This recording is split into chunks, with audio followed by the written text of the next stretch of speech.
Buenos días. Hoy hablaremos sobre la mitocondria. Esta se ubica en el citoplasma de todas las células eucariotas. Su forma puede ser muy variada, alargada, esférica. Su número también lo es dependiendo del tipo de célula en la que se encuentre. Su localización dentro de la célula es donde existe mayor necesidad de energía. Hablemos sobre la estructura y organización mitocondrial. La mitocondria posee dos membranas, una membrana externa y una membrana interna. La membrana externa posee una proporción 50-50, 50% proteínas, 50% lípidos. Contiene porinas, que son proteínas integrales en forma de canales, lo cual hacen a la membrana externa muy permeable. La membrana interna posee una proporción 3-1, 3 proteínas, 1 lípidos. Esta membrana es muy larga, por lo cual se repliega y forma las denominadas crestas mitocondriales, que contienen en su interior a la matriz. La membrana interna es bastante impermeable. El espacio que divide a la membrana externa de la membrana interna es lo que denominamos el espacio intermembranoso. La mitocondria posee sus propios ribosomas. Que son diferentes a los citosólicos. Además, su ADN es circular y más pequeño en comparación al ADN del núcleo. Es importante decir que el ADN mitocondrial proviene únicamente de la madre. Esto sucede antes del proceso de fecundación. Hablemos del origen de la mitocondria. Existe la teoría endosimbiótica, la cual nos dice que se cree que provienen de una bacteria que fue englobada por una célula más grande. ¿Por qué? Porque las bacterias y las mitocondrias poseen características similares, como lo son sus ribosomas, su ADN, el tamaño y su forma de reproducirse, su división, de lo que hablaremos a continuación en la biogénesis mitocondrial. Esto nos indica que la mitocondria se duplica de manera espontánea, que son el resultado de mitocondrias ya existentes.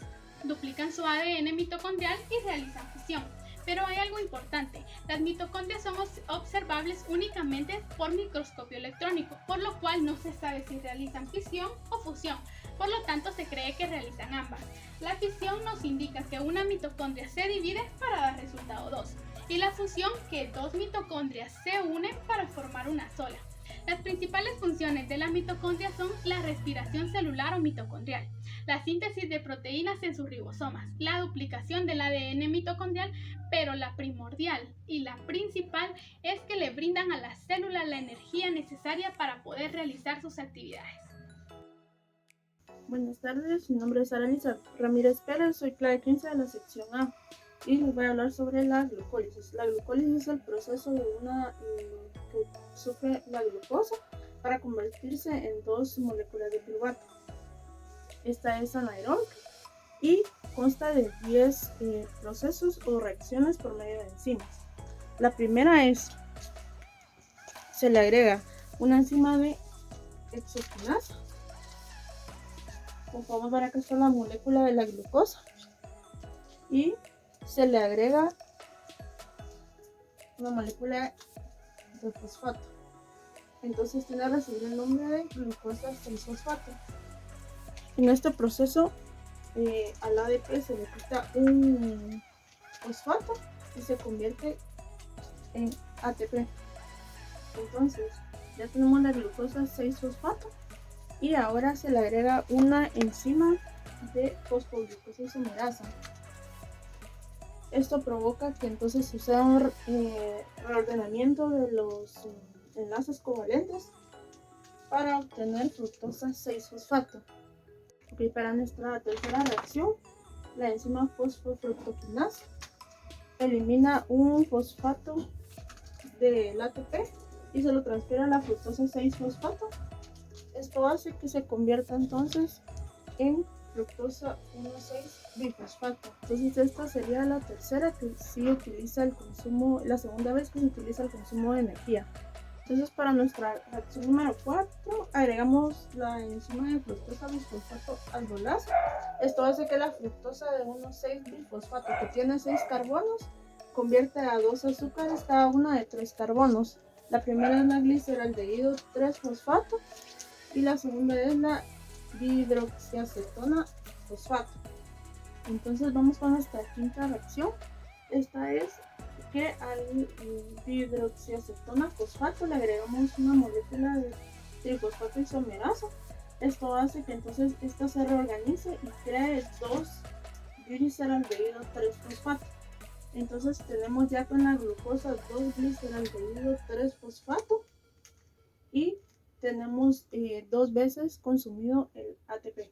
La reacción 6, de aquí en adelante, ya empieza a producir energía. Entonces, a las 2 gliceraldehído trifosfato le agregamos una enzima de gliceraldehído fosfato deshidrogenasa. Esto ocurre que esto se oxida y obtenemos 1,3 bifosfato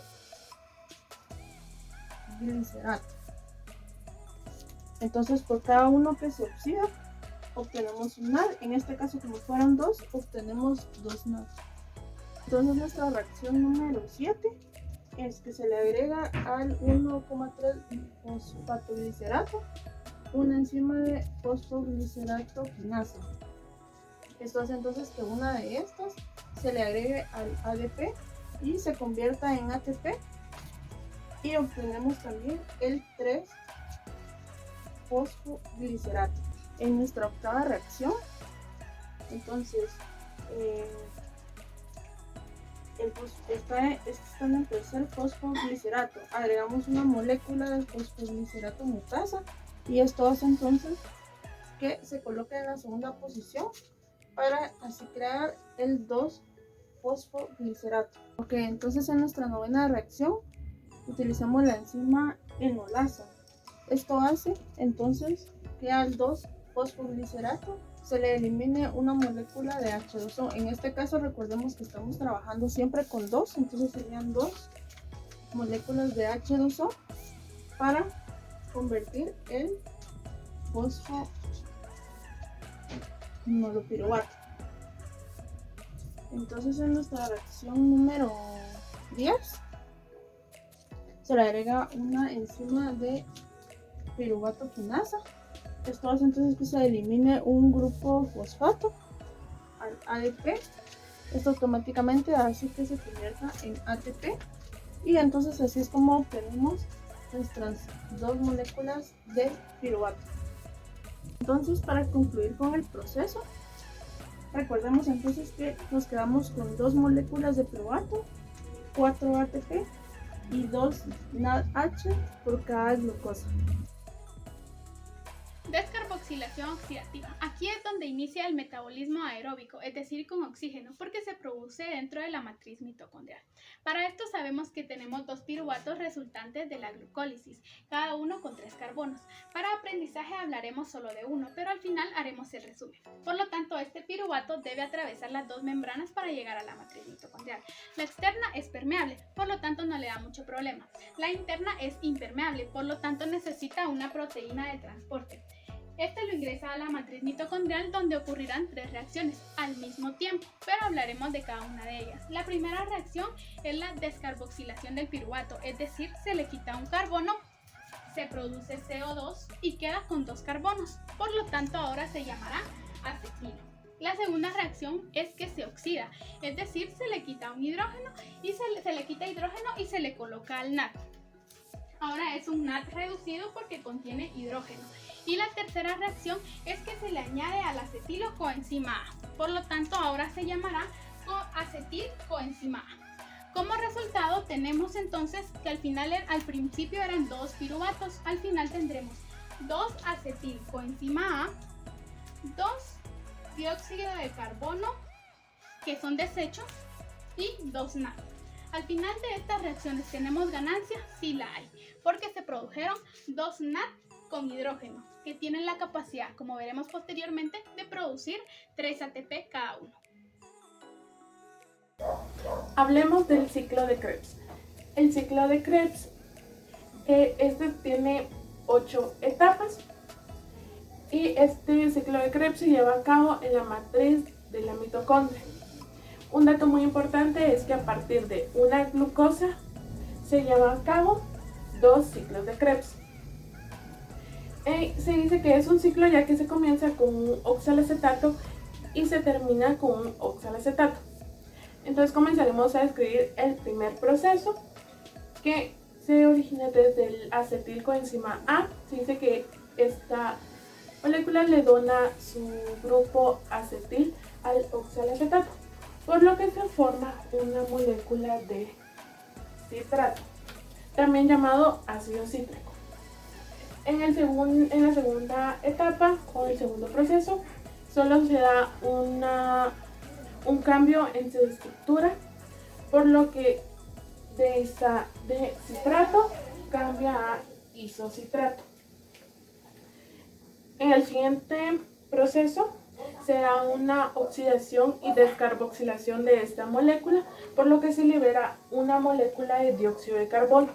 También se obtiene una molécula del dinucleótido NAD a partir del ion NAD. De este proceso se origina la molécula alfa-cetoglutarato. De nuevo se lleva a cabo una oxidación y descarboxilación, se libera una molécula de dióxido de carbono, se vuelve a obtener un NAD a partir del ion NAD y como resultado nos da la molécula succinilcoenzima A. En este proceso, la coenzima A es sustituida por un grupo fosfato, que se le añade a un GDP, por lo que nos da como resultado un GTP. Y resultado de todo este proceso resulta en una molécula de succinato. Luego, en el sexto proceso o paso, se obtiene una molécula de FAT a partir del ion FAT y nos da una molécula de fumarato.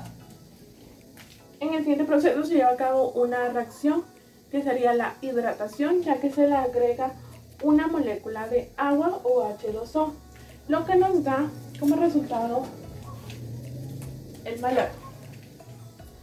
Luego se vuelve a obtener un dinucleótido NAD más ion hidrógeno a partir del ion NAD y de nuevo nos da oxalacetato y de nuevo se vuelve a producir este ciclo, por lo que nos da una ganancia de 3 NAD, un FAT y un GTP. Como les dije al inicio, de una molécula de glucosa se obtienen 2 ciclos de Krebs, por lo que de una molécula de glucosa se obtiene como ganancia 6 NAD, 2 FAT y 2 GTP. Y con esto damos por concluido el ciclo de Krebs. Buen día, mi nombre es Ángel Salvador Sarasúa Castellanos, clave 12 de la sección A, y yo expondré sobre la cadena transportadora de electrones y también sobre el proceso de fosforilación oxidativa. Primero, explicaré lo que es la cadena transportadora de electrones. La cadena transportadora de electrones es un conjunto de proteínas y también de moléculas orgánicas que se van a encontrar ubicadas en la membrana interna de la mitocondria. Para ser más específicos, este proceso se va a dar dentro de las crestas mitocondriales. Vamos a encontrar lo que es el traspaso de electrones de los NAD y los FAT de los procesos anteriores por medio de lo que son los complejos de proteínas. Estos complejos de proteínas están nombrados de 1 a 4. Encontraremos también lo que es el complejo 5, luego lo explicaremos, y también encontraremos lo que son coenzimas, que verán de puentes entre los complejos. Este proceso se va a dar por medio de reacciones redox, es decir, reducción-oxidación. Tenemos lo que son los 10 NAD de los procesos anteriores y estos van a liberar sus electrones hacia el primer complejo de proteínas, que es el complejo número 1. Pero esto no se queda aquí.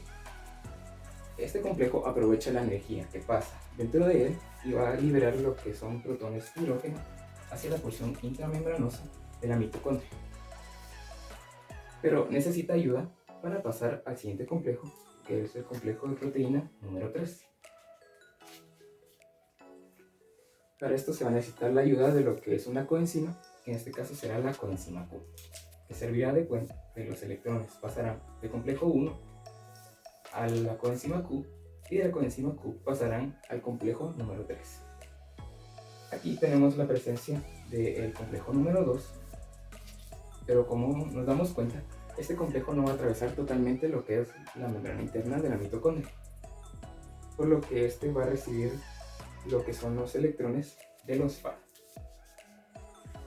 Luego explicaremos qué sucede con esto. Ya teniendo los electrones en el complejo 3, de igual manera que en el complejo 1, se va a la liberación de protones y hidrógeno hacia la porción intramembranosa. El complejo 3 tendrá que pasar al complejo número 4, que lo hará por medio de lo que es otra coenzima, que es el citocromo C. Pasarán los electrones del complejo 3 a la coenzima C y pasarán al complejo número 4. De igual manera que los anteriores, aprovecharán esa energía y liberarán protones y hidrógeno. Como nos podemos dar cuenta, aquí también se da lo que es la unión de los oxígenos con el hidrógeno y se formará lo que es el H2O. Todos estos protones liberados formarán lo que es el gradiente de protones, que estos llegarán al siguiente complejo, complejo número 5, o también llamado ATP sintasa. Como nos podemos dar cuenta, este va a tener dos porciones, una porción T1 y porción T0. La T0 va a ser aquella porción que va a estar dentro de la membrana interna, y la porción T1 es la que se va a encontrar afuera de la membrana. Esto lo que va a hacer es que todos los protones de hidrógeno que fueron liberados por los demás complejos van a llegar a desembocar al complejo número 5. Como habíamos dicho, este se llama ATP sintasa. Aquí se va a dar lo que es la fosforilación oxidativa, que este es un proceso donde se recopilan todos los protones de hidrógeno y se va a dar la unión entre un ADP con un fosfato. Es decir, van a formar un adenosin trifosfato, o llamado también ATP. Este siempre va a estar en rotación, por lo que este va a liberar todos estos ATP formados de este complejo hacia donde se necesite la energía. Cabe recalcar que los NAD y los FAD tienen un alto nivel de energía. Y por último, quería especificar también que los únicos NAD que no pasan a la cadena transportadora son los dos NAD de la glucólisis. En total, de todos estos procesos recabados, podemos decir que se va a formar una cantidad de 38 ATP por cada molécula de glucosa, pero nos queda de ganancia energética únicamente 32 a 34 ATPs. Todos los seres vivos reciben energía del medio que los rodea. Esta energía es útil para generar los constituyentes celulares y para llevar a cabo algunos procesos que se dan en las células, como bien puede ser el transporte de moléculas, la creación y descomposición de moléculas. El metabolismo aeróbico tiene la desventaja de que su sistema de producción de ATP es mucho más lenta, pero su rendimiento es superior al obtenido por las vías anaeróbicas, ya que se puede generar energía durante muchas horas. Por otro lado, los productos finales o desechos de la metabolización de la glucosa que el organismo puede reutilizar o eliminar mediante el sudor o la orina, y el dióxido de carbono, como bien puede ser en el ciclo de Krebs, donde se da la eliminación de este compuesto. Eso puede ser expulsado a través de los pulmones. Y muchas gracias.